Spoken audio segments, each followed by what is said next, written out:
is Tina Powell, host of In the Suite, where I sit down with top women leaders and some of the biggest names in the financial services and the wealth management industry. We'll discover some of their best secrets and top strategies to grow a great business, build a strong brand, and lead teams in the 21st century. I hope you'll enjoy hearing their amazing personal stories of triumph, trepidation, and transformation in hopes of becoming better leaders ourselves. The time for you to lead is now, and you're in the suite.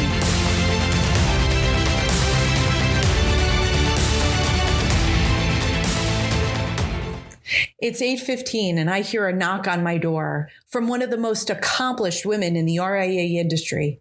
It's Deborah Fox, CEO and founder of AdvisorTouch, formerly Fox Financial Planning Network. I've invited Deborah to the 16th floor of the Marriott Marquis in beautiful San Diego to record the first episode of In the Suite podcast. She's glowing with enthusiasm and she's got this big, beautiful smile, and I know why. Just this week, she formally launched AdvisorTouch, having had the domain name set aside for years now and helping advisors for the last 20 years by providing them with consulting services and a comprehensive set of technology and practice management resources. She's also a financial advisor herself for the last 30 years, and she owes it all to meeting the right person at the right time and a very lucky break.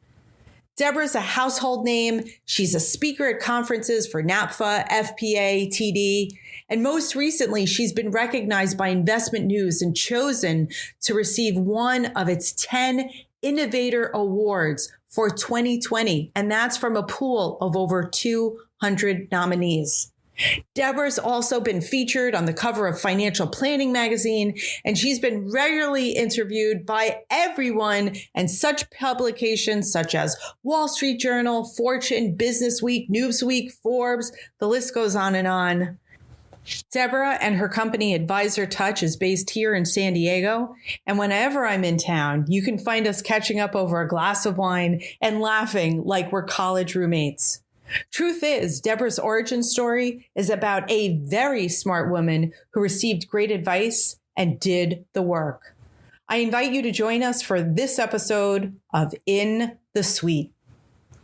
I first got involved the business, when you went into business, you opened a practice, not a business. That was the moniker, was practice.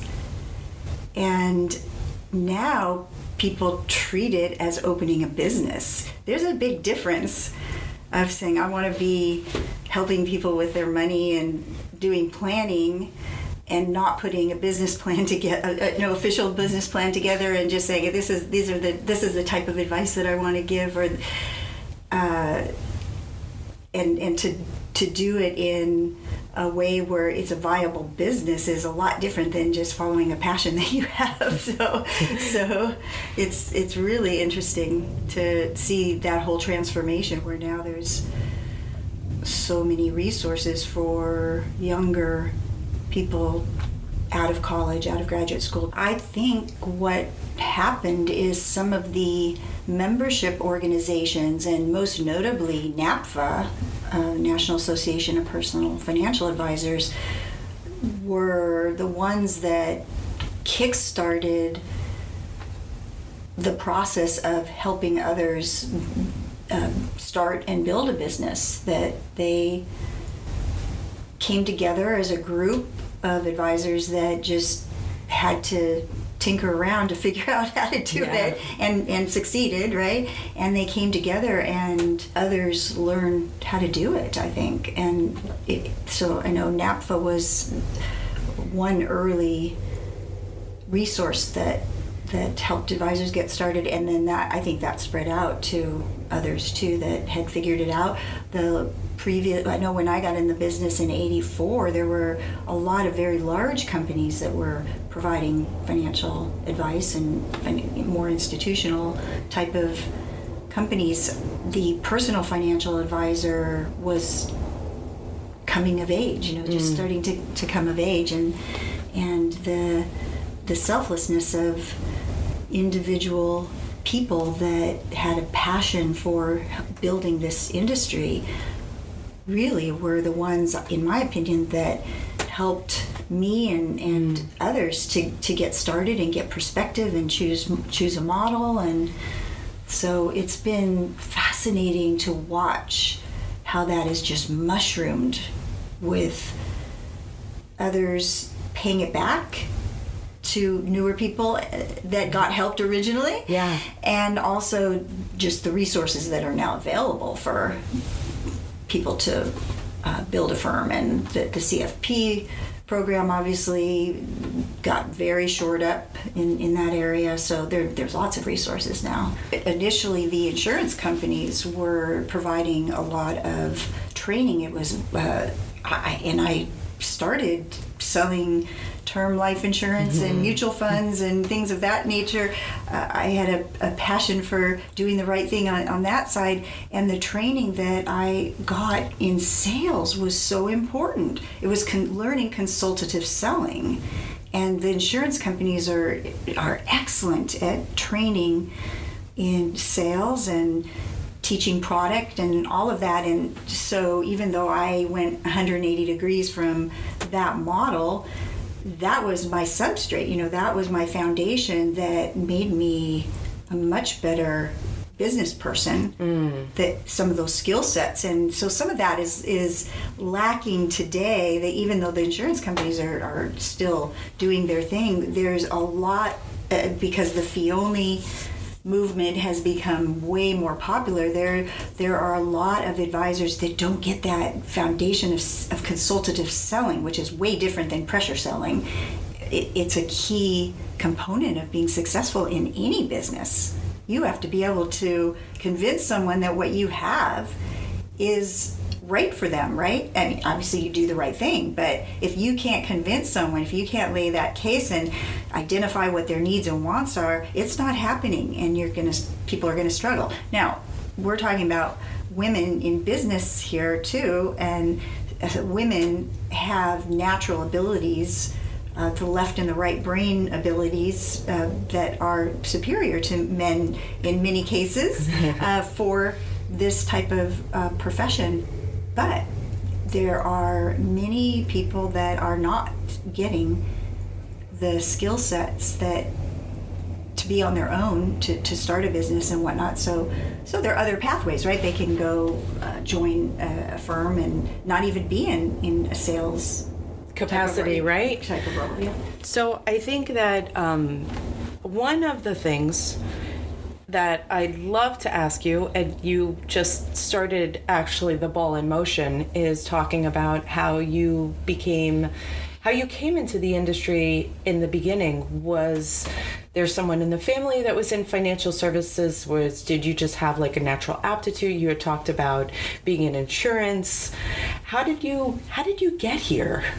It was very accidental. I talked to someone, a friend of mine, that was thinking about getting into the profession, and after contemplating that, I thought I'd check into it. And back then it was, you basically went to sell something, sell product, you give advice. But thankfully I did learn. I had some excellent mentors and learned the right way to do it. I feel extremely blessed. I literally used to drive up every Monday morning to Pasadena to be able to meet with my mentor. And I did this for a number of years. And the best thing I got out of that commitment is I did learn sales extremely well, but the most important aspect of being successful is working on your head, working on how your brain works and how you get yourself up in the morning, and having clarity as to what you're trying to achieve. And he was just a master at this. He was a very sharp business person, and he was someone that literally transformed my life. I was really, really fortunate to have someone that was there for me. Is that person still alive today? Yes. I'm curious. Yes. That is incredible. How did you find that person? I can relate to the story that you're telling because, yes, this is a podcast about women over 40, but if I wouldn't honestly be here if it weren't for my male sponsors, ambassadors, mentors, teachers, helpers, and support system in every way, shape, or form. And I think a lot of women want that same lifeline. What is your advice for those women who want a sponsor, want an advocate, want a mentor who really takes the time to invest and tell them the things that gives them that mindset coaching that you were so fortunate to have so early in your career? How do you find those people? The best way to find someone is to talk to others and get recommendations of who is one of the best people you know in this particular area or in sales or whatever it is that you're trying to get better at. And then you have to get lucky. You have to get lucky where someone is willing to invest their time with you. I got very lucky that this individual literally took me under his wing and let me meet with him once a week like that. And the majority of the benefit that I received from him was the brain part, how to get up every day and be thinking right, and focus and never-ending improvement and becoming all that you can be, and not to do something unless you're very passionate about it. There were so many life lessons that I learned from him and others. There were more than just him that really helped me along, but he was probably the had the biggest impact on me. And I look back and the commitment that I made to myself to go drive up and back to LA every day. My gosh, just being in the car to think about it, that helped, right? Yeah. Quiet time for myself to, it's so important to set aside time in your business for just you, to plan, to think, to look at how things are going, to recognize when something isn't going as well as it should be, and to problem solve, how do I change that? How do I turn that around? And to have these people that you can go to that are bigger thinkers than you that literally can change your life with sometimes one sentence. There are I think back on some of these people in my life that they've said a couple sentences that definitely changed the way that I think and made me better. What do you think is one of the most powerful statements, affirmations, they're sometimes called? What's that message that we need to be repeating in our mind to help us stay on course and have that focus and have that resolve and make sure that we're doing the right thing? Because sometimes it gets so tough and you feel like quitting. One of them is basically all you can do is enough. Meaning that if you're giving it your all, that's all you can do at any given time. And so that's the standard. However, alongside of that is you always have to keep learning. You always have to push yourself so that all you can do is enough becomes more, because it's constant and never-ending improvement. That was a phrase that I always think about still. Constant and never-ending improvement. In business, if you stand still, you go backwards. You slide backwards. Totally agree. People will pass you up. Right. Your times change. You won't be relevant. So you just always have to have a commitment to improving. And so all you can do is enough at the time, but then you always have to keep moving so that you can do more of it. Keep doing more. I love that. All you can do is enough. And so I'm sure that it goes back to just making sure that you're constantly improving, which is a perfect time to segue into the fact that we're here at T3 and you have made some major announcements here, which is also great. And another little gem here is that you have been received the Investment News 2020 Icons and Innovators list, and that is not an easy list to get on. All I can say is I was completely shocked and so humbled, and I mean, I still cannot believe it, honestly, because I was told that, first of all, you had to be nominated, and I was 1 out of 10 of a little over 200 people that were nominated. So it was incredible, and it's so gratifying because on the consulting side, I've been at it for over 10 years, and so to get an award like this, it's amazing, and I am still in complete disbelief over it. I'm not actually, because all of us who know Deborah Fox know that she's an icon. I mean, it's how we first met. You were one of the women who I really looked up to in the industry. You had multiple business at the time. You were mastering the fine art of technology and advice and college planning and workflows, and I said, and family, and I said, wow, this is an incredible woman. It's why you're the first guest here on the podcast, because you've had a brilliant career, and now again we're here at T3 and I feel like you're just starting again. So you always seem to be on the cutting edge. Tell us what you're doing now. What's the latest on Deborah Fox? Oh my goodness. Well, from our planning firm, we're always trying to continue to innovate, and one of the things that I'll share to help other advisors that works so well for us, that we've, I think, now perfected.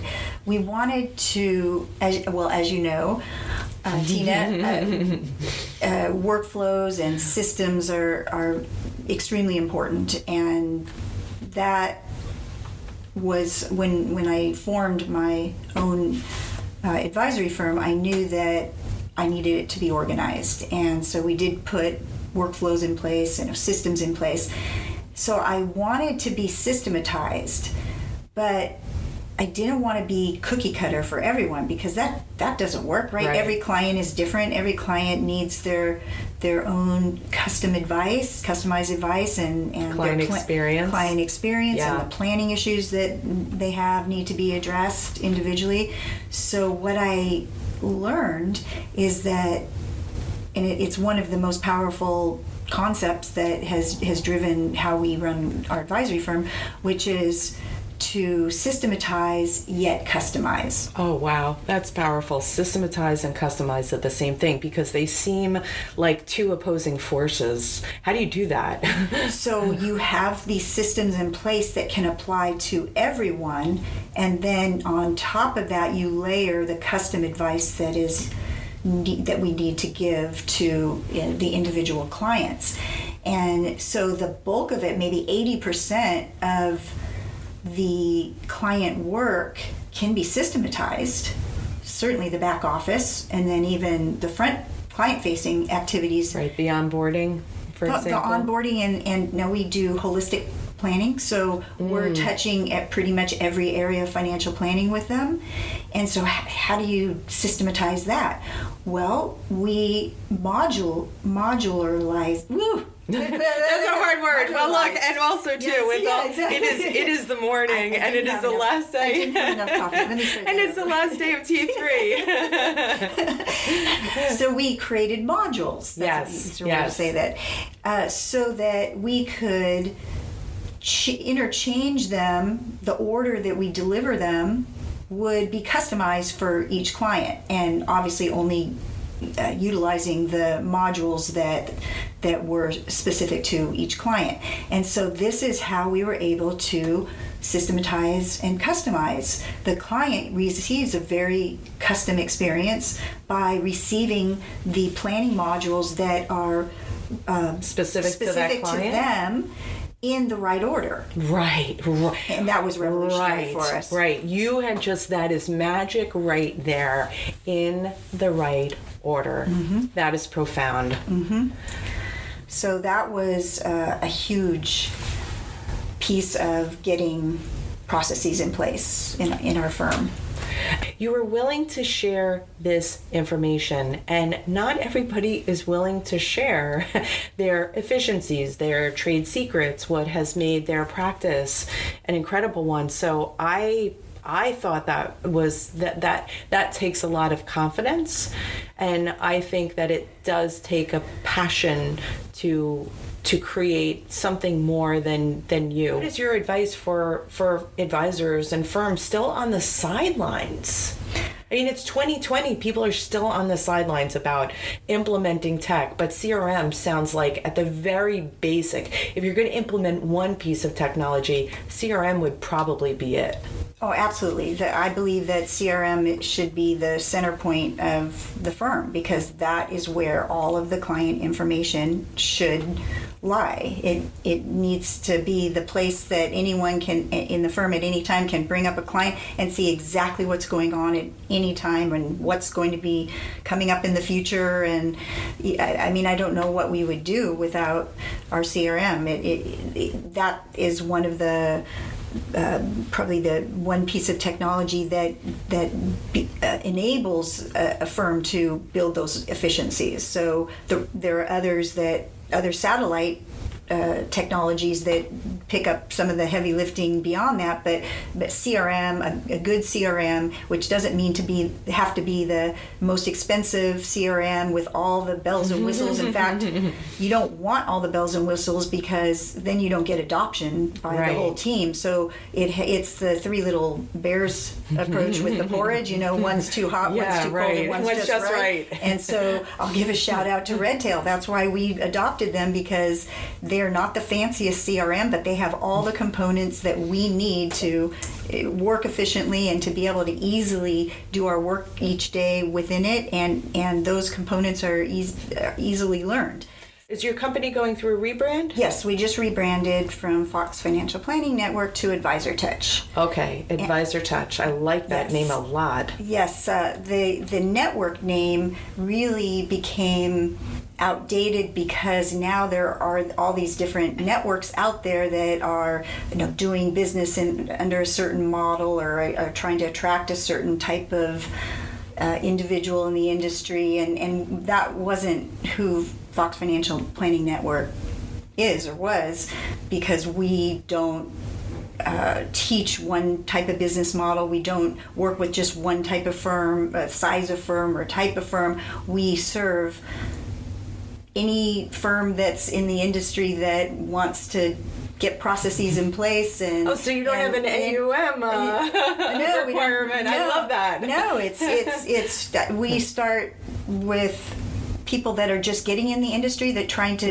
set up their business, to it's the institutions and everything in between. So our job is to help firms work more efficiently and deliver the best client experience possible. It took us a couple years to document all our processes, because we had no idea what we were doing.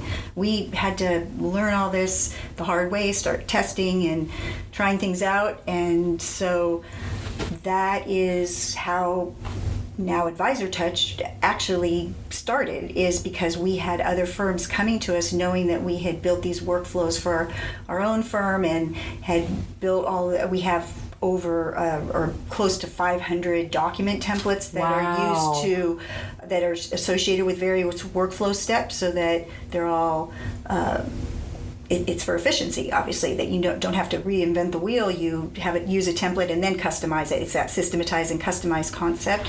And so firms started contacting us, hey, can you share your workflows with us? And like, well, I don't know that would be helpful, because it's how we do everything. Yeah. And so that got me thinking. I thought, oh my gosh, what if we could genericize all this, template it, and help them get workflows. At least we can give them some generic workflows so they don't have to start from scratch. And that's how the Fox Financial Planning Network got started. And for me, it's just as much fun as serving clients on the planning side, because I just love to help other people succeed. So I can't even tell you which one I like best, because it's just so fun. And I've always kind of been that way, to try to be the innovator and try to figure out how can we get better and how can we systematize. And so that's, in a nutshell, what we do at AdvisorTouch. We share all of our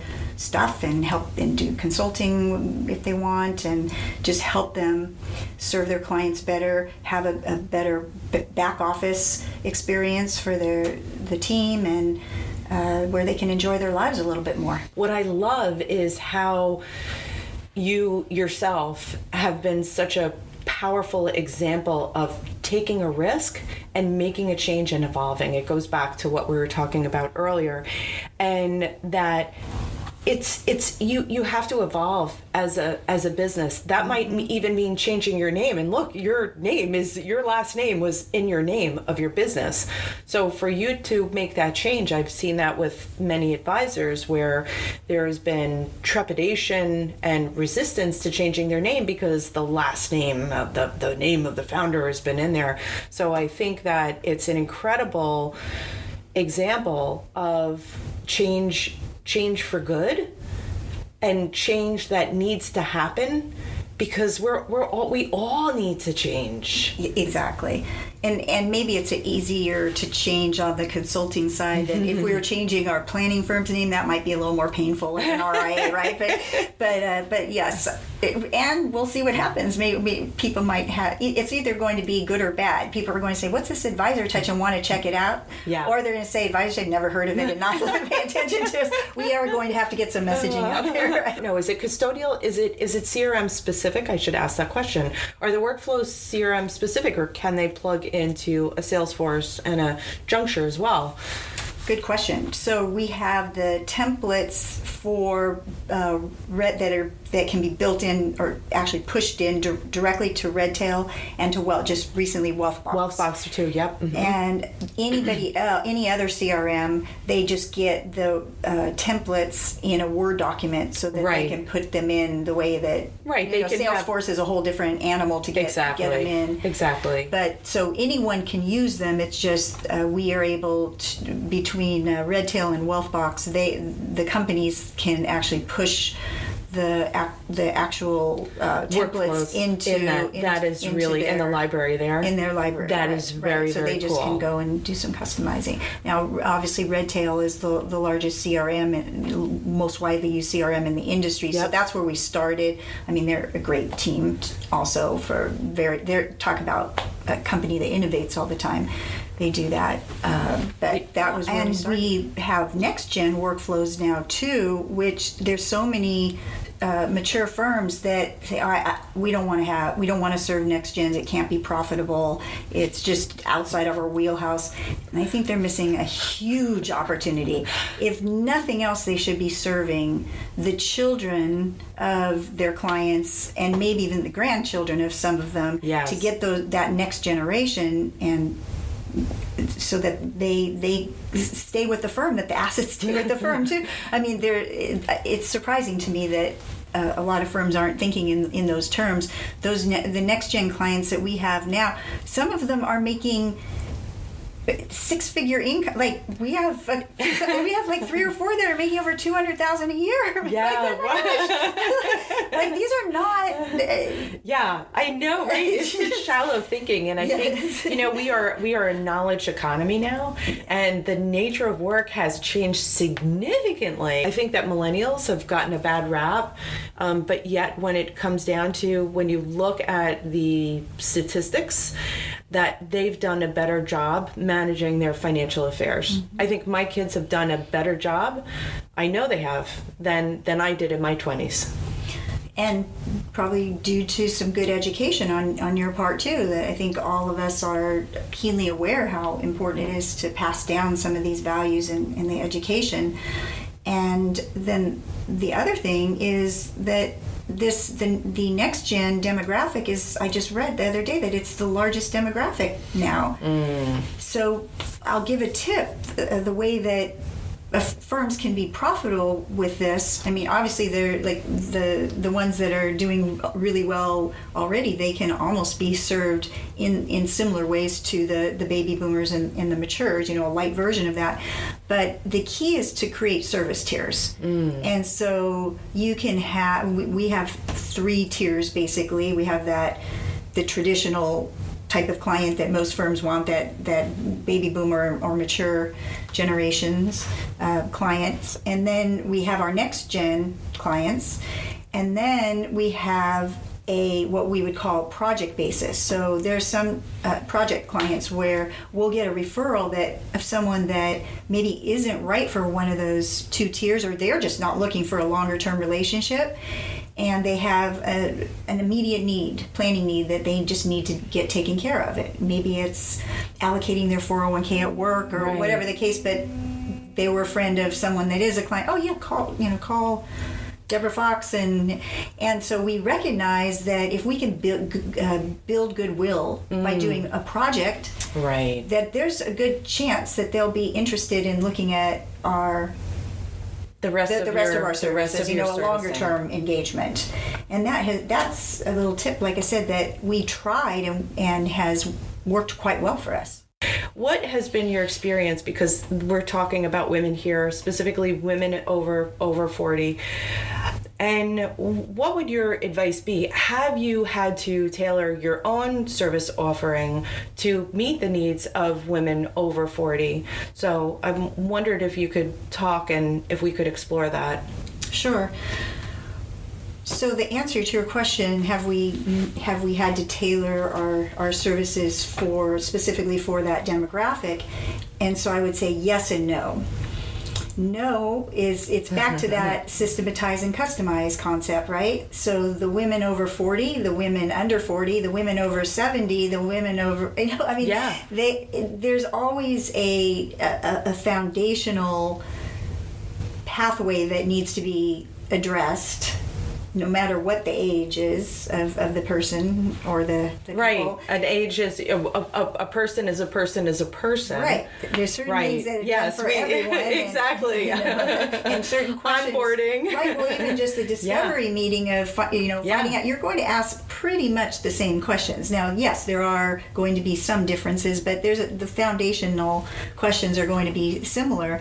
And then you now layer on the advice of where someone is in their life cycle. So in this case, females over 40, they have specific issues, and I don't mean to say negative issues, but positive and negative issues that they deal with at that life stage, and a lot of it career-oriented, family-oriented. In the 40s, a lot of women are trying to, they've probably had children in many cases, and now they're trying to figure out how do they build their career as they don't need to be around for their children all the time. So those specific planning areas is that custom layer that goes on top.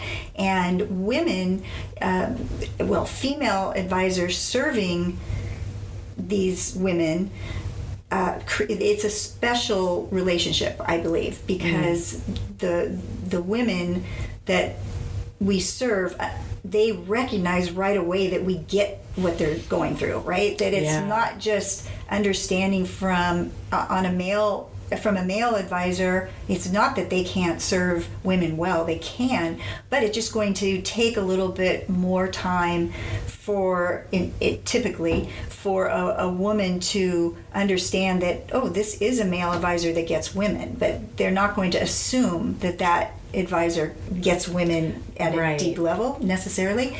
And now I have a male advisor that's the second advisor on our team, and I specifically wanted to hire a male advisor. I felt it was extremely important to have both, and because the brains work differently. Yes, exactly, and that's been scientifically proven. It has been scientifically proven, and when you have a male and a female that has synergy, work together, the whole is bigger than the sum of the parts. Absolutely. And our clients talk about it all the time, because when we're problem solving we're getting a little bit away from the women's side of the conversation because this is just across the board, but it is very important for the women also that they get that male perspective. For the male has to be trained on how to work with women and how they're different. But when they're trained and know how to create that synergy, it is just powerful. And I think that is fantastic because it creates a huge opportunity for women who do want to become financial advisors. It's a completely male-dominated industry, obviously. And if some of these firms that have male principals will understand this concept of if they bring on a sharp female to their team and do, they will be shocked at the value add of that. And now some women should be in a support position. They don't want to be in an advisor position. And that's fine too, because having someone in a support position with the right attitude and perspective can also from the back end make that service sing.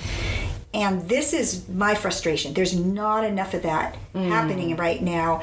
But the fact that so Andrew's been with me for just over about 10 years. Wow. And I hired him as an intern purposely to be able to mold him along the way so that he could learn this process and learn how to work with.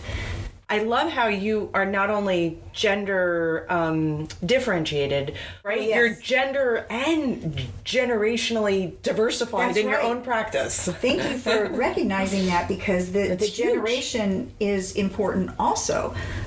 One, from a succession standpoint, but two, they think differently. They're going to think differently. And sometimes we both just laugh when we're working on problem solving and we're just, both contributing to the conversation. And then it just goes zing and it comes up and we're like, dang, it's just awesome. It's just so. What about that female person, that female professional right now listening to this podcast, whether or not that she's a financial advisor, whether or not that she's working in ops, marketing, biz development, trading, she's an analyst, and she wants to go, she's in her 30s, and she wants to get exactly where you just described. She wants to become part of the management team. She wants to be offered those stretch assignments. She wants to prove what she can do. How do you get there? You ask for it. You sit down with principal or principals and you carefully think out how you want to communicate and what it is that you want, and you logically present that and say, here's what I'd really like to do, here's why, and here's why I think it would be great for the firm. It has to be a win-win.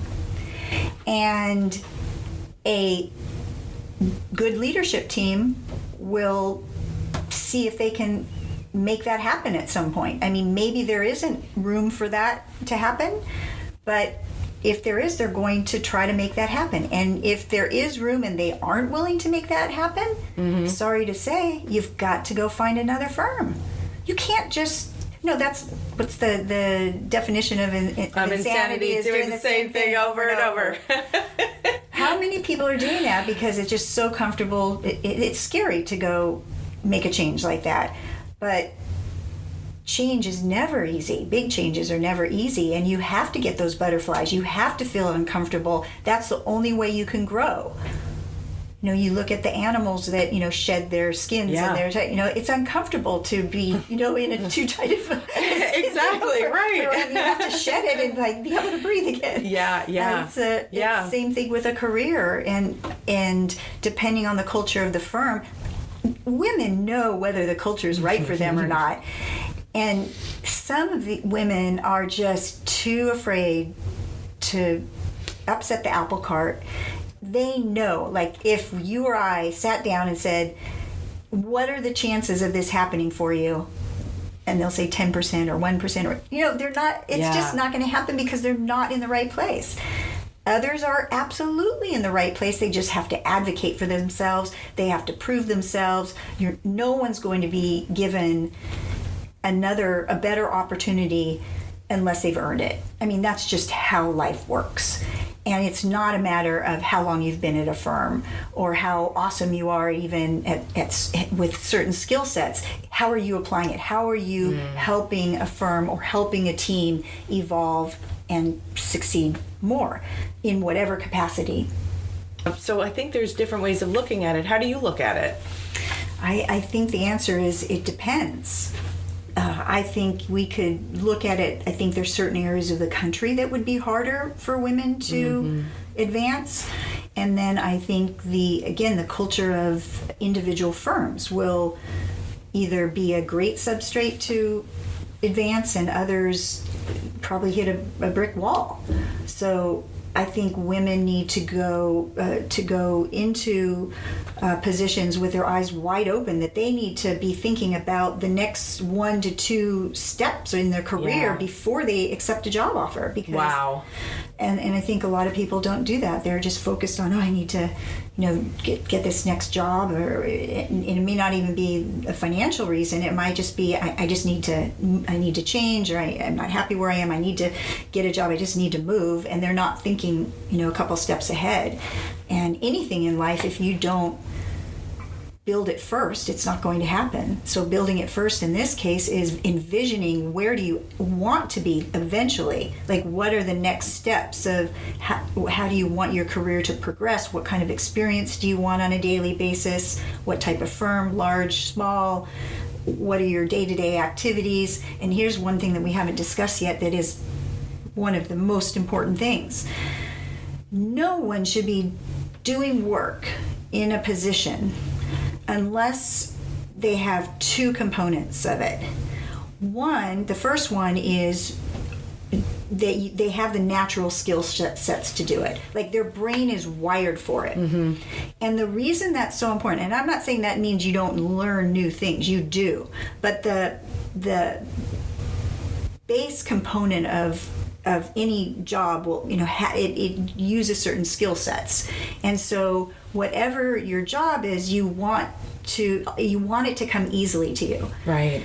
And when those things come easily, there's a much higher chance that one's going to enjoy what they do.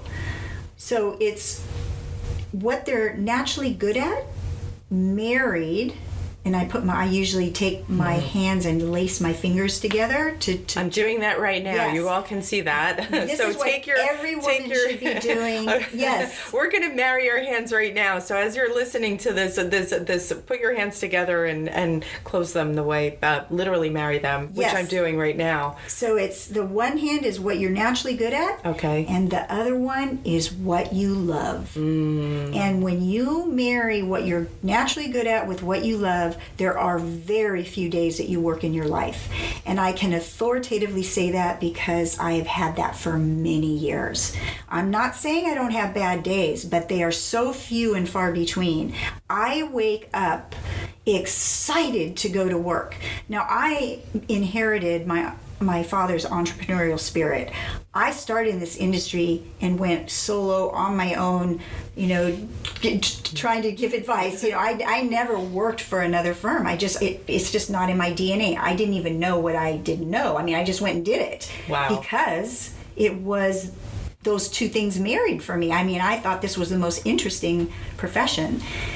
And it is just the most incredible feeling to have, that you do wake up with purpose and passion. And of course, we're in this business of helping people, so you get layer that on top of doing what you Everything love and else. What you're naturally good at, and helping people, and getting paid well for it. Like, pitch me, right? And whether for these women, whether you're wanting to have your own business, or you do have your own business, or you don't, you're working on it with a team as an employee. It doesn't matter. It still applies. Yeah. You still have to evolve. You still have to get better. But if you have that foundation of doing what you're good at and what you love, it makes life a party. It really does. Oh, I'll add one more thing to this. So even when you're working in an area or areas that you have those 2 components, there are days where you're going to have to do the things that really don't bring those feelings to you. And sometimes they're very hard because they're things that you have to do that aren't naturally easy for you. And I have learned over the years that when I'm in that type of process, I'm not happy per se, but I have self-talk is very important. And I talk to myself because every time I do a project that I'm not passionate about, I get insights about something else, myself or some other perspective outside of myself that adds to my toolkit, and it has made me even stronger in certain skill sets. I might never want to do that project again, but I still learn something from it, and it adds to that whole substrate of either skill sets or perspective, or relationships, new relationships that were formed. And so it's not that you should turn down everything that doesn't qualify for, with the two things. It's just, is it something temporary that will challenge you, that will help you move to even a higher level and position you for even better greatness going forward. Whether for these women, whether you're wanting to have your own business, or you do have your own business, or you don't, you're working on it with a team as an employee, it doesn't matter. It still applies. You still have to evolve, you still have to get better, but if you have that foundation of doing what you're good at and what you love, it makes life a party. So I do think that self-actualization, that having that really deep knowledge, knowing it all comes back to just fundamentally knowing yourself. And life is just too magnificent, and this profession included, to be in a spot that you don't feel like you want to go out and do your best work every day. Absolutely. What qualities do you think are necessary and specific to women over 40 to, make those leaps of faith and be willing to take a micro risk? That's a really great question. I think that most importantly, women need to be strong. They have to have a combination of strength and principles and the passion and compassion. Wow. Those 4 items are in combination will get you through anything. Basically, if you have those characteristics at your core, you can tackle anything that comes your way, and you can also recognize when you're on the right path or not. Talked a little bit about this earlier. If you can have those characteristics and then have that attitude of never stop learning, you're always challenging yourself to improve, that work on self-improvement, you automatically evolve and become a better person with the focus, because as we talked about, whatever you focus on expands in your life. And then the other maybe 3 things that I thought about is always stay humble. No matter how much success that you achieve, that you always have to be humble, because that is the only way that you stay open and that people will relate to you, and that you have the opportunity to see things that you would normally see if you're very egocentric or just focused on yourself. And think outside the box. Like, try to figure out how can you do things differently and better than how they've been done, which is what we've done in our firm. We've challenged our AdvisorTouch. There you go. I mean, that's big. That was a bold move. That was years and years in the making, but it's still foundationally core to your purpose. Oh yes, and then I was referring more to our planning firm, but we've done that on AdvisorTouch on the consulting side too, on how to deliver deliver efficiently and keep our fees way lower than the typical consulting firm, so that it was open to other than just for large firms. That was a well thought out process. But thinking outside the box for when you're working with clients, you're thinking outside the box for solutions for them, which is one of the most fun things when you have that synergy with a team or a couple advisors putting their thoughts together. You come up with these planning solutions that you're like, how do we even, where did that come from? And the clients just are thrilled, right? And it's the same thing when you're with your family, problem solving with family. You try to so many parents, it's either a win-lose type of thing. It's one side is winning and one side is losing. No, it doesn't always have to be that way. So whether it's personally or whether it's with a firm, if you can think outside the box for solutions and also better ways of doing things, I think it's incredibly important. And then something that has been very key to me, I think, being the person who I am, the good parts of me is I've always tried to mentor others at any given time, whether they're younger people coming up in the profession or it's people outside the profession. I mentor all of part of our engagement with our clients on the planning side is we do bring those children into the fold, and because we have our late stage college planning as a niche, which we do as project work, we counsel those children on how to successfully make the transition from high school to college. It has nothing to do with the finances. It's about their perspective on their lives and how to leverage those 4 years of college, and then how to be thinking about their lives of designing a happy and fulfilling life.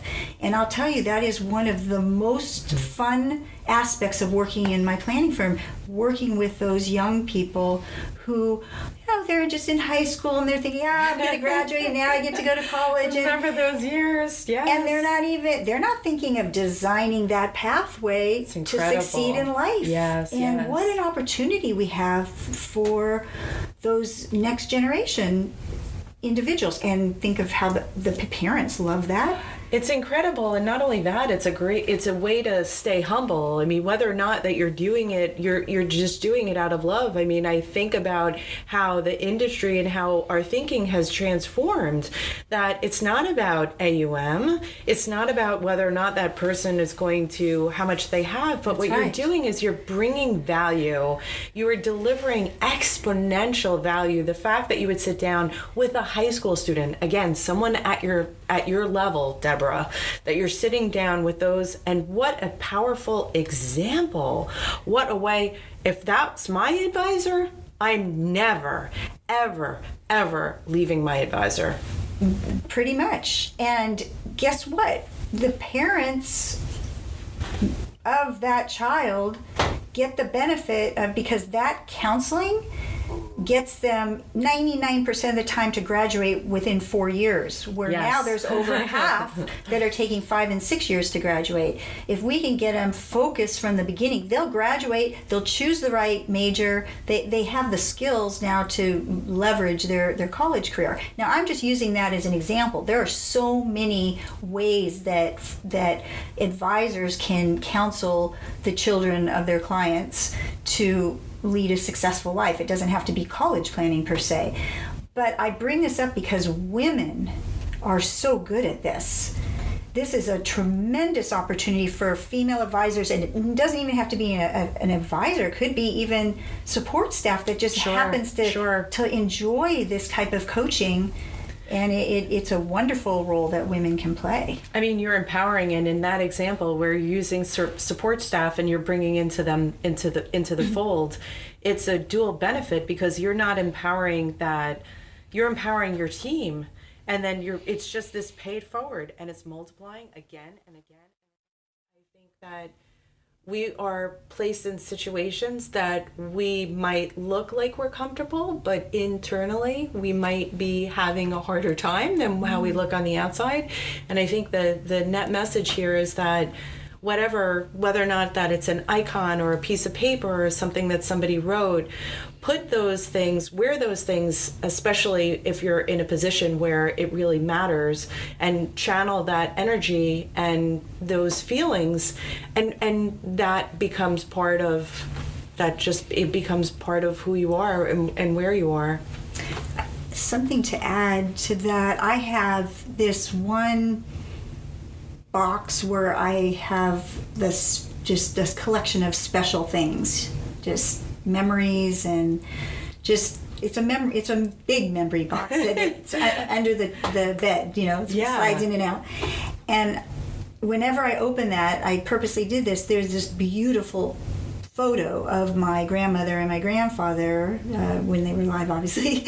That's the first thing I see is just this beautiful photo, and it just makes me realize how important family is and how much they made an impact on my life. And I think about all the things they taught me, and so in addition to the jewelry for getting that feeling, I get it just with my little memory collection every time I open it to add love something. that. And you're reminded how much your grandparents loved you. Yeah. And that is really, when you go out in business and you are in these positions that might feel uncomfortable and you're taking chances, knowing that you're loved, that you are unconditionally loved by family. That is the part that we all need, a Deborah Fox memory box with a picture to remind us that we are loved. Do you have keepsakes of like events that you go to that are special, like tickets of concerts, or yes, just say, I have all my playbills. I have all my playbills, and I'm a big avid New York City Broadway theater fan. I have been for almost my whole entire life. It was one of the true luxurious experiences that our mother, who is a single parent, brought us. She wanted to make sure that the arts were part of our life, and she's a docent now at an outdoor sculpture garden, and she volunteers in theaters as an usher. So it's always been part of my life. I have all my playbills. I don't have all of them, but the ones that where it took my breath away, or I just it evoked the emotions and all that, because otherwise it would have been too much stuff for me. But recently the Russian ballet came to the San Diego Civic Theater, and I had to go because, how often do you get to see the Russian ballet? And I got it was in the 5th row or something like that. Wow! And it was stunning. I mean, jaw dropping. Yeah. I've been to the San Diego City Ballet, San Diego Ballet, which they're great, but the Russian ballet, so that I'm just giving you that as an example. I kept that ticket because it's been a couple months, but when I've opened that box and I see that ticket, I think right back of what I can see it. Wow, so some of these experiences incredible. are lifelong because they're ingrained. They're so head. vivid. But I've never seen athleticism like that in ballet, and so I think the lesson is that go put yourself in the spot to experience the best in life. That doesn't mean spending a lot of money. I mean, sometimes it's taking a walk in in San Diego we have so many beautiful places to walk, and the Balboa Park, the lily pads are blooming, and all the goldfish are there. There's this beautiful, the botanical garden is blooming. Some of the best things in life are free, but do these things that take your breath away, to never take for granted what's the word I'm looking for, the honor that we've had to be born and to live in this life and to experience this as a human. It's unbelievable, right? I feel such honor right now to have had this discussion right now with both of us, and that this will go out in the universe, because I know that it will give good, and I know that someone will do something different as a result of hearing this conversation, and perhaps even just make a gentle shift in mindset. Even if the decision is, everybody usually goes to lunch and I'm part of that team, I think today I'm going to take a walk. And I think maybe I'm going to go see a show, or I'm going to listen to music, or I'm going to do something different, and I'm going to get out of my own head. Well, I am so honored that you chose me to be your first guest, and you know I love you, and you are just a force to be reckoned with in this industry. You're doing such wonderful things, and so I am so happy to support anything that you're doing. And obviously, whatever you can come up with to further help women in this industry, I'm there with you, girl. So I'm here to do it with you. So thank you. You are awesome and a very, very special person. And this industry is really fortunate to have you as a voice. Thank you.